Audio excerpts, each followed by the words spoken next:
Betty and Barney Hill. The Hills are driving back to Portsmouth from a vacation in Niagara Falls.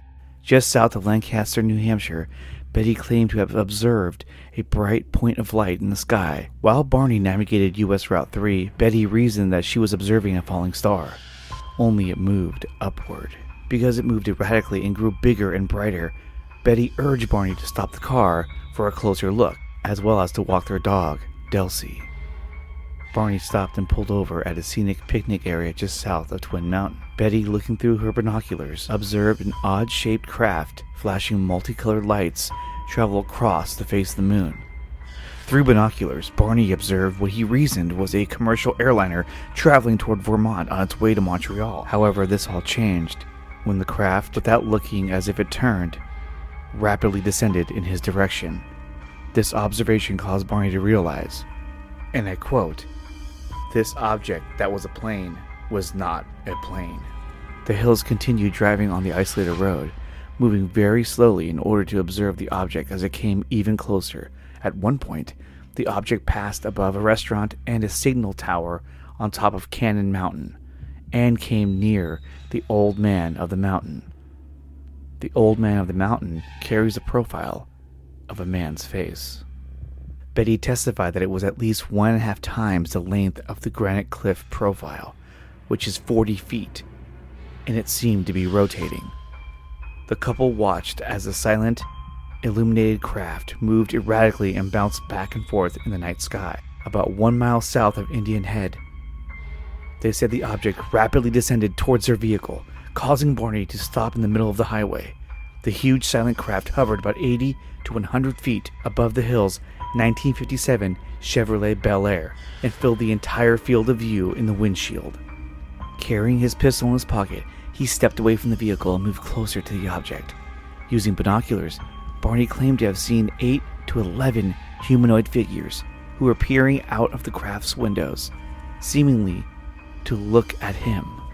In unison, all but one figure moved to what appeared to be a panel on the rear wall of the hallway that encircled the front portion of the craft. The one remaining figure continued to look at Barney and communicate a message to him telling him to stay where you are and keep looking. Barney had a recollection of observing humanoid forms wearing glossy black uniforms and black caps. Red lights on what appeared to be bat-wing fins began to telescope out of the sides of the craft, and a long structure descended from the bottom of the craft. The silent craft approached to what Barney estimated to be within 50 to 80 feet, overhead and 300 feet away from him. Barney would later comment that the beings were somehow not human. After arriving home, the Hills stated that they had some odd sensations and impulses they could not readily explain. Betty insisted their luggage be kept near the back door rather than the main part of the house. Their watches would never work again. Barney said that the leather strap for the binoculars was torn, though he could not recall it ever tearing. The toes of his best dress shoes were scraped. They took long showers to remove possible contamination, and each drew a picture of what they had observed. Perplexed, the Hills tried to reconstruct a chronology of events of their encounter, but immediately their memories became incomplete and fragmented. After sleeping for a few hours, Betty awoke and placed the shoes and the clothing she had worn during the drive into her closet, observing that the dress was torn at the hem, zipper, and lining. Later, when she retrieved the items from her closet, she noticed a pinkish powder on her dress. She hung the dress on the clothesline, and the pink powder blew away. There were shiny, concentric circles on the car's trunk that had not been there the previous day. Betty and Barney experimented with a compass, noting that when they moved it close to the spots, the needle would spin rapidly, but when they moved it a few inches away from the shiny spots, it would drop down. Betty's dreams. 10 days after the alleged UFO encounter, Betty began having a series of vivid dreams, which continued for 5 successive nights. She stated that she experienced them with a degree of detail and intensity that she had never had before. After the 5th night, they stopped and never reoccurred. Though they occupied her thoughts during the day, when she mentioned them to Barney, he was sympathetic, but not too concerned, and the matter was dropped. Betty did not mention them to Barney again. In November of 1961, Betty began writing down the details of her dreams. In one dream, she and Barney encountered a roadblock and men who surrounded their car. She lost consciousness but struggled to regain it. Then she realized she was being forced by two small men to walk in the forest at night, and of seeing Barney walking behind her, though when she called to him, he seemed to be in a trance or sleepwalking. The men stood about 5 feet to 5 foot 4 inches tall and wore matching blue uniforms with caps similar to those worn by military cadets. They appeared nearly human, with black hair, dark eyes, prominent noses, and bullish lips. Their skin was a grayish color. She and Barney were taken to their car, where the leader suggested they wait and watch the craft's departure. They did so, and then resumed their drive home.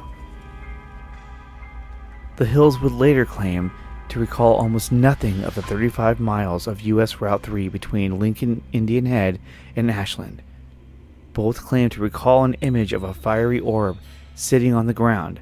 Betty and Barney reasoned that it must have been the moon, but they were informed that the moon had set earlier in the evening. The subject of hypnosis came up, and it was decided that it should be carried out in order to recover previously irretrievable memories.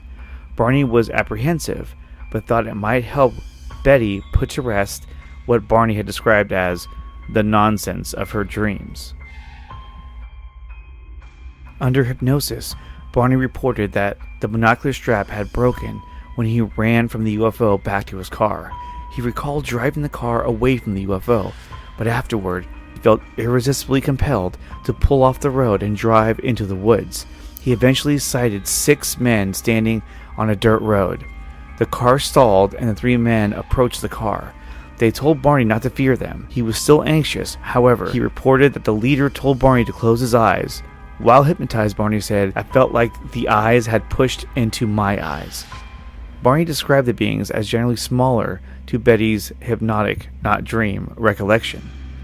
"The beings often stared into his eyes," said Barney, "with a terrifying, mesmerizing effect. Under hypnosis, Barney said things like, 'Oh, those eyes, they're there in my brain,' and 'I was told to close my eyes because I saw 2 eyes coming close to mine, and I felt like the eyes had pushed into my eyes. All I see are these eyes. I'm not even afraid that they are connected to a body. They're just there.